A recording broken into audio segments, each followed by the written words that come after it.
아멘. 여러분 안에 살아계신 예수님을 만나고 계십니까? 지난번 포도나무 비유에서 우리는 분명히 내 안에 예수님이 사시기를 원하심을 알았습니다. 분명 믿는 자 안에는 예수님이 계십니다. 예수님은 부활하셨고 살아 계신데 우리 안에 살아 계십니다.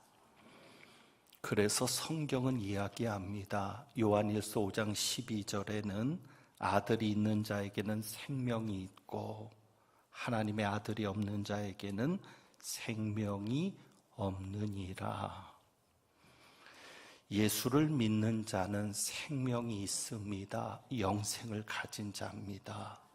생명이 있다는 얘기는 하나님의 아들인 예수 그리스도가 있다는 이야기입니다.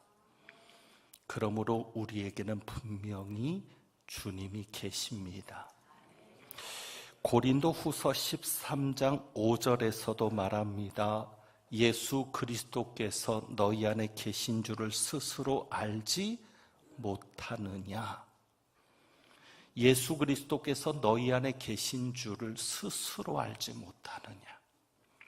우리 안에 예수 그리스도께서 계십니다. 우리는 이것을 스스로 경험하고 체험하고 알고 확신할 수 있어야 합니다. 바울이 이렇게 말하죠. 그렇지 않으면 너희 안에 예수 그리스도가 계신 줄을 너희가 스스로 알지 못하면 너희는 버림받은 자니라. 하나님께서 우리를 사랑하시기 때문에 여러분이 이 사실을 알고 사모하는 마음만 있으면 우리 안에 예수 그리스도께서 사신다는 것, 계신다는 것을 분명히 알게 됩니다. 우리는 믿어야 합니다. 우리 안에는 예수님이 사십니다. 그런데 내 안에 예수님이 계신데 왜 이렇게 힘들까? 예수님이 내 인생에 계시는데 왜 내 인생은 고난이 끊이지 않을까? 우리 가정의 주인이 예수님인데 왜 우리 가정은 이렇게 계속 힘든 일만 생길까? 답답하잖아요. 오늘 말씀에 보니까 마가복음 4장, 우리가 잘 아는 자주 보던 말씀이죠. 예수님께서 기적을 일으키시는데 바람과 바다를 잔잔하게 하시는 기적을 일으키십니다.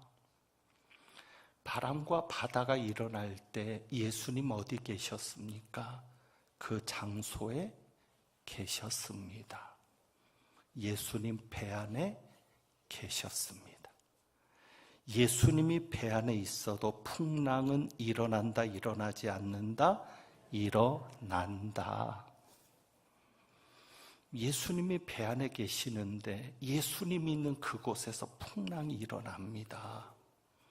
그리고 그 풍랑은요, 생각하지도 못했던 큰 풍랑입니다. 생각지도 못했던 큰 풍랑입니다. 헬라어로는 메갈레 아네무라고 기록되어 있습니다. 메갈레 아네무, 메갈로스인데 메갈로스는 우리가 흔히 그런 말 하죠. 메가톤급이다. 거기서 나온 말입니다. 얼마나 큰 풍랑이냐면 메가톤급 광풍. 요즘 허리케인 때문에 힘든데 허리케인 이상의 풍랑이 아닐까 싶습니다. 생각지도 못했던 풍랑이라는 것은 갈릴리는 호수죠. 바다가 아닌 사실 호수입니다. 그런데 주변에 사막 환경이 있습니다. 갈릴리 호수 주변에 사막 환경이니까 갑자기 돌풍들이 만들어져서 돌풍으로 인해 호수가 한 번씩 뒤집어지는 일은 있습니다. 그런데 일반적으로 기온이 높은 낮에 광풍이 일어납니다. 갈릴리 호수는 아침과 저녁에는 평탄합니다. 고기 잡기도 좋고 생활하기도 괜찮습니다. 그런데 오늘 그 광풍이 일어난 시간이 언제예요? 아침, 점심, 저녁 35절을 보세요. 그날 저물 때에, 저물 때 누가 그렇게 큰 광풍이 일어날 것이라고 생각이나 했습니까? 고난은 그렇게 옵니다. 우리가 예상했을 때 오면 고난이 아니죠. 마귀가 우리를 넘어뜨리려고 시험하는 고난이면 예상할 때 오면 안 되죠. 예상 못할 때 오니까 고난입니다. 미리 준비하지 못하고 오는 게, 그러니까 그냥 닥친다라고 하잖아요. 고난이 닥치니까 더 힘든 겁니다. 그때의 광풍이 그랬습니다. 생각하지 못했던 일이었고 더욱이 생각하지 못했던 때였습니다. 그런데 더 기가 막힌 것은 지금 제자들이 배를 타고 호수를 건너다가 이 어려움을 만났거든요. 그러면 호수를 건너자고 했던 것이 제자들의 뜻입니까? 예수님의 뜻입니까? 예수님의 뜻입니다. 35절을 잘 보세요. 그날 저물 때 제자들에게 이르시되 우리가 저편으로 건너가자.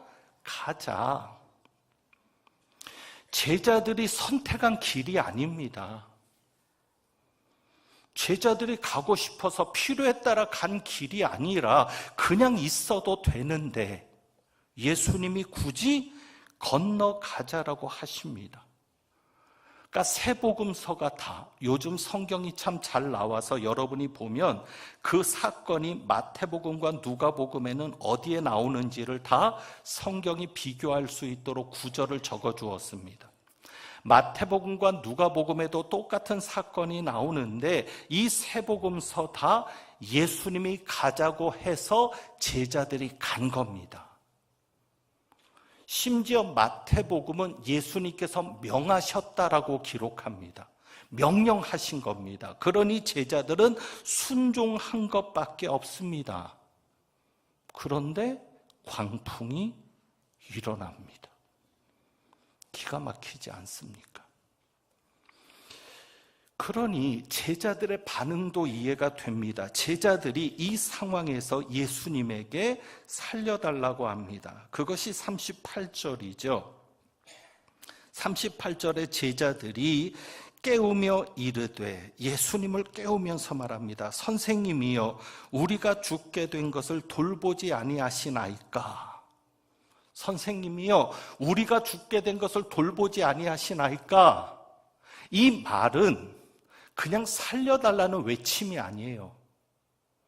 우리가 죽게 된 것을 돌보지 않습니까? 이 말투 속에 어떤 느낌이 여러분 느껴지세요? 원망, 불평. 제자들은 지금 예수님에게 불평하고 있는 거예요. 어떤 불평을 쏟아낼까요? 이런 원망이 있지 않았겠습니까? 예수님, 우리가 죽을 수 있는데 미리 몰랐습니까? 예수님같이 그렇게 기적을 행하는 분이라면 미리 알 수도 있지 않겠습니까? 예수님이 가자고 해서 왔는데 그럼 예수님 광풍이 있는 것을 몰랐습니까? 죽을 걸 알고도 우리 보고 가자고 한 겁니까? 제자들 그렇게 원망할 수 있겠죠? 또 다른 원망이 있을 수 있죠. 아니 예수님이 지금 이 배에 함께 타고 있는데 왜 이런 일이 일어납니까? 예수님이 지금 우리와 함께 있는데 왜 이런 일을 우리가 겪어야 합니까? 또 다른 원망은 뭐죠?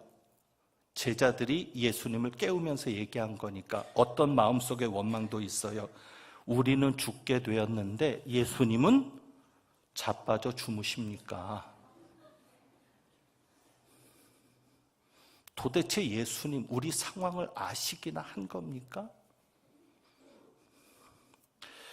근데 사실 이런 원망도 우리가 어려움을 겪을 때 똑같은 마음 아니겠습니까? 똑같은 마음 아니겠습니까? 생각지도 못했던 일을 겪는데 그냥 여기까지 온 거예요. 어찌어찌 하다 보니까 여기까지 온 건데 여기서 죽을 일을 만난 거예요. 그러면 우리도 그 원망 생길 수 있지 않겠어요? 예수님 가자고 해서 여기까지 따라온 거 아닙니까? 걸어가도 될 건데 뭐 굳이 갈릴리 호수를 꼭 배 타고 건너라는 법 있습니까? 사람들을 피해서 갈 거면 그냥 걸어가도 될 텐데 왜 굳이 그 시간에 건너자고 하셔서 그냥 우리는 순종하는 마음으로 여기까지 왔는데 왜 이런 죽을 일을 겪어야 합니까? 생각할 수 있죠. 예수님은 하나님이시니까 다 알 거 아닙니까? 우리 집안에 앞으로 어떤 일이 있을지, 내가 어떤 어려움을 겪을지 주님 아실 텐데 왜 막아주지 않으셨습니까? 말할 수 있죠. 도대체 예수님 나한테 관심이나 있는 겁니까? 왜 주무시고 계십니까? 말할 수 있죠.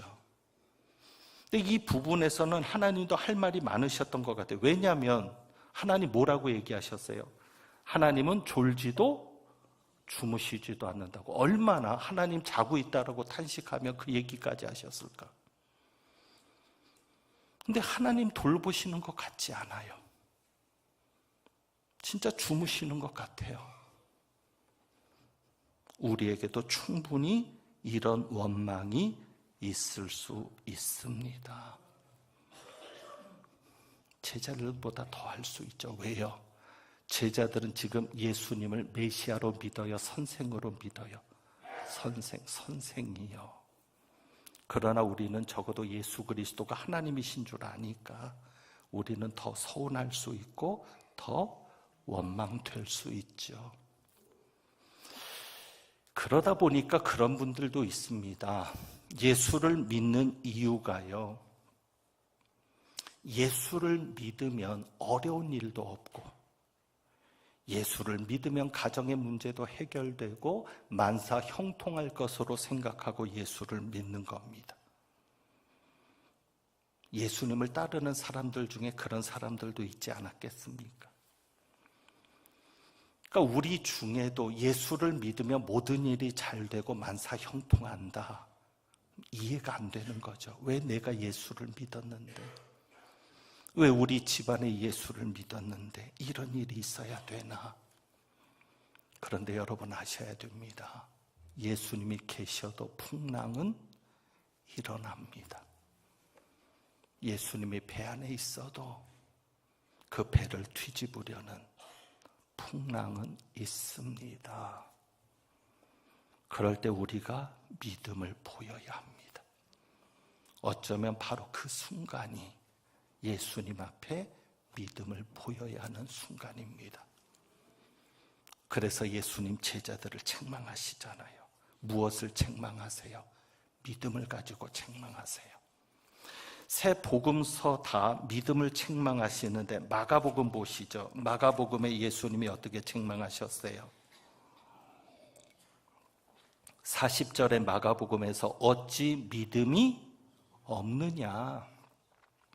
다른 사본에는 이렇게도 돼 있다 그래요. 어찌 아직도 믿음이 없느냐. 너희가 그동안 나랑 지냈는데, 그동안 나를 지켜봤는데 어찌 아직도 믿음이 없느냐, 이렇게 책망하셨다고도 해요. 마태복음에서는요, 믿음이 작은 자들아 라고 책망합니다. 믿음이 작은 자들아. 얼마나 작으면 보이지도 않아요. 얼마나 작으면, 없는 건 아닌데 믿음이 작은 자들아. 그리고 누가복음에는 너희 믿음이 어디 있느냐, 믿음을 책망합니다. 그런데 제자들의 이 믿음 없는 모습이 한 가지로 드러납니다. 그것이 뭐냐면 예수님께서 제자들을 책망할 때 마가복음과 마태복음에는 믿음이 없느냐라고 책망하실 때 이것을 먼저 책망하십니다. 40절에 뭐를 먼저 책망하시죠? 어찌하여 이렇게 무서워하느냐. 어찌하여 이렇게 무서워하느냐. 무서워하는 게 당연한 것 아니겠어요? 그런데 무서워한다고 책망해요. 그러면 제자들이 만약에 믿음이 있으면 어떤 모습을 보여야 믿음이 있다고 칭찬을 받을까? 만약에 여러분이 그 상황에 있다면 여러분이 어떤 믿음을 보여야 예수님이 칭찬하면서 야, 내가 세상에서 이만한 믿음은 보지 못했다라고 칭찬받을 수 있겠느냐는 거죠. 예수님이 보기 원하는 믿음의 모습은 무엇이었을까요? 이런 모습이었을까요? 바다에게 명령하는 거죠. 바다에게 잠잠하라, 고요하라. 예수님이 한 것처럼. 그러면 예수님이 그 믿음을 칭찬하실까? 그런데 아닙니다. 여러분, 바다를 잔잔하게 하는 능력은 나에게 있지 않습니다. 여러분의 고난의 문제를 해결하는 능력도 우리에게 있지 않습니다. 주님이 하시는 겁니다. 우리는 그 문제를 해결하는 데서 믿음을 보이는 게 아니라 그 문제 앞에서 어떤 것이 믿음이에요? 무서워하지 않는 게 믿음이에요. 그것만 보이면 돼요. 우리 집안에 어떤 일이 생겨도, 내게 어떤 일이 벌어져도 거기에서 무서워하지 않는 것, 떨지 않는 것, 그것만 보이면 주님이 인정하시는 거예요. 그러니 거기에서 여러분이 보이실 것이, 자, 예수님이 지금 바람을 꾸짖으시면서 바다더러 말합니다. 39절에 잠잠하라, 고요하라. 저는 이 바다를 향해서 말씀하시는, 명령하시는 이 예수님의 모습에서 제자들을 향한 마음이 읽혀집니다. 어찌 보면 이 잠잠하라 고요하라는 이 명령은 누구에게 하시고 싶었던 명령일까요? 제자들에게. 여러분이 당하고 있는 그 어려움 항복판에서 주님은 말씀하실지 모릅니다. 야, 잠잠해. 야, 고요해. 네 마음 그렇게 흔들릴 거 없어. 네 마음 그렇게 두려워 떨 거 없어. 잠잠하라, 고요하라. 어찌면 예수님의 이 명령이 제자들에게 원하시는 주님의 말씀은 아닐까. 그래서 거기서 보여야 될 믿음은 뭐예요? 예수님처럼 편안하게 있는 겁니다. 불면증에 시달리지 말고 예수님처럼 잠을 잘 수 있는 겁니다. 그런데 거기에는 조건이 있습니다. 우리가 그 상황에서도 편안할 수 있는 것은 누가 계시기 때문에? 예수님이 계시니까. 예수님이 계시니까. 그렇잖아요. 다른 것 때문에 편안한 게 아니에요. 다른 것 때문에 잠잠할 수 있는 게 아니에요. 예수님 계시잖아요. 내 안에 계시고 우리 가정에 계시고.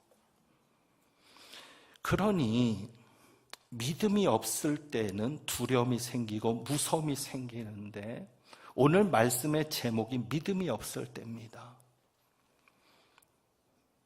예수님이 내 안에 계시니까 분명히 무서워하지 않고 평안할 수 있는데 믿음이 없으니까 이런 일이 생겨요. 자, 믿음이 없을 때 어떤 일이 생기나 오늘 세 가지로 정리하면은요. 믿음이 없을 때는 예수님이 보이지 않습니다. 우선 제가 여러분에게 그 질문을 한번 드려보죠. 자, 제자들이 지금 두려워합니다. 무서워합니다. 죽을 것 같습니다. 분명히 그런 공포가 현실입니다. 사실 지금 그 상황에서는 죽을 수 있죠.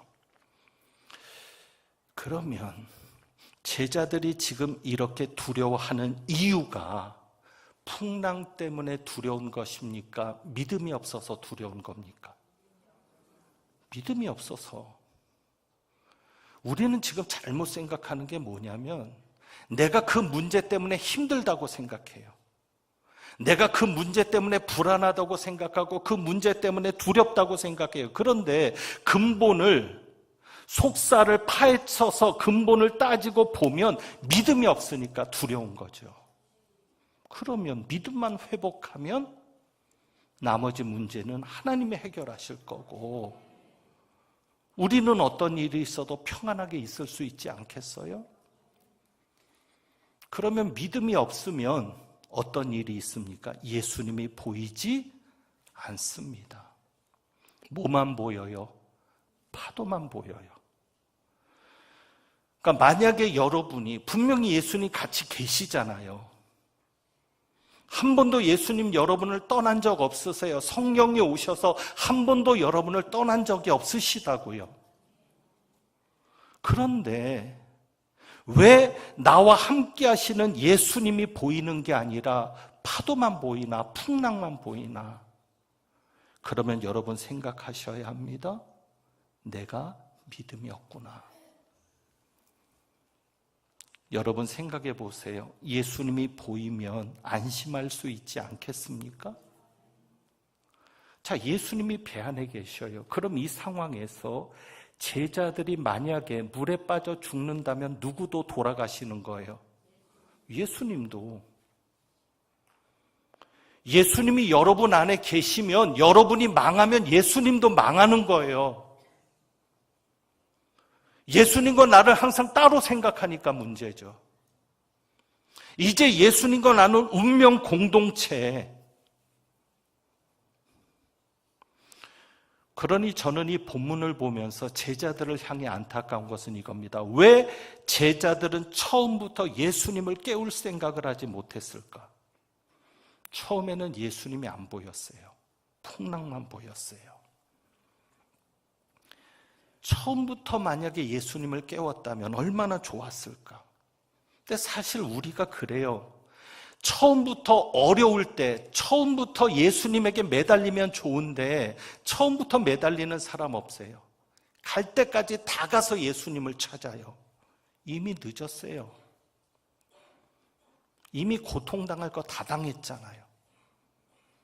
처음부터 예수님을 찾았으면, 처음에 바람이 좀 이상하게 불 때 이상하다?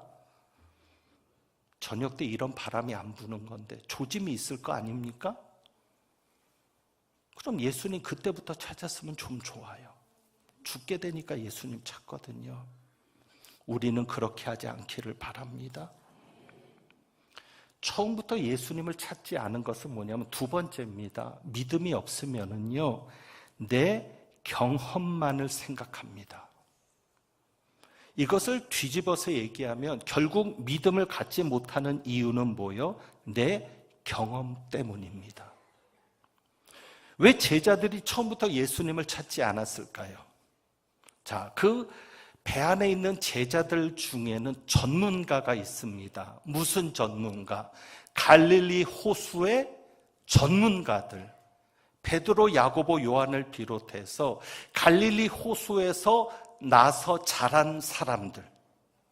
누구보다도 갈릴리 호수를 잘 알고 거기서 먹고 살았던 사람들은 파도가 일어날 때 무슨 생각을 했어요? 이 정도쯤이야. 내가 할 수 있지.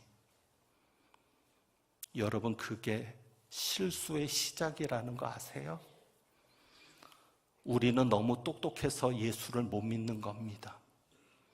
우리는 너무 계산적이기 때문에 기적을 체험하지 못하는 겁니다.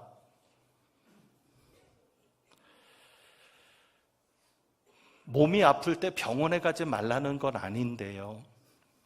몸이 아파 보니까 이런 경우들이 있어요. 우선 몸이 딱 아프면 하나님 앞에 먼저 기도하기 전에 이 병은 약국을 가면 나을 병.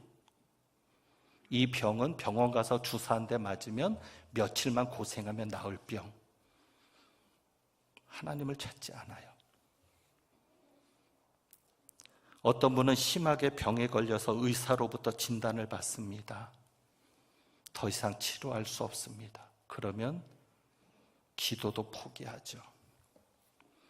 어찌 보면 기도하면서도 믿음을 갖지 못해요. 왜? 계산해 보니까 안 되거든요. 그런데 우리 하나님은 계산으로 움직이시는 하나님인가요? 아니잖아요. 그러니까 지금 제자들이 예수님을 먼저 찾지 않은 이유는 계산했을 겁니다.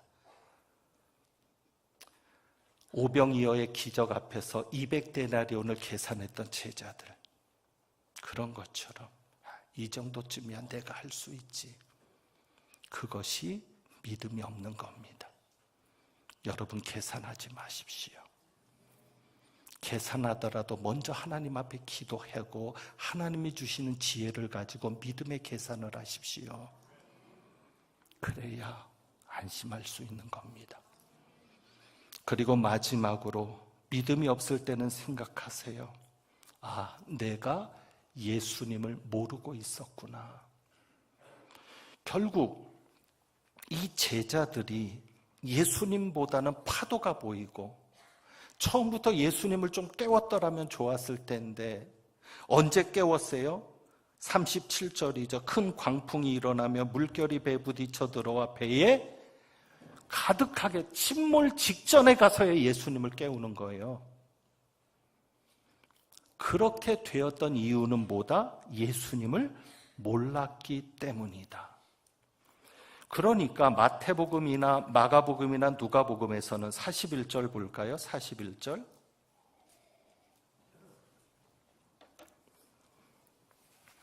이 세 복음서에서 공통적으로 나오는 반응이 이 반응이에요.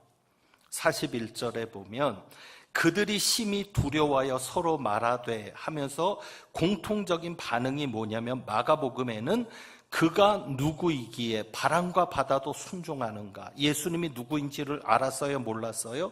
몰랐어요. 마태복음에서도 그럽니다. 이가 어떤 사람이기에 마태복음에는 그러니까 도대체 이 사람이 어떤 사람이기에 바람과 바다도 순종하느냐. 누가복음에서도 그가 누구이기에. 그러니까 결국 이들의 문제는 뭐예요? 예수님을 몰랐다는 거죠. 여러분은 예수님을 얼마나 아십니까? 교회를 다니지만 예수님을 얼마나 아십니까? 여러분 예수님에게 관심이나 있으십니까?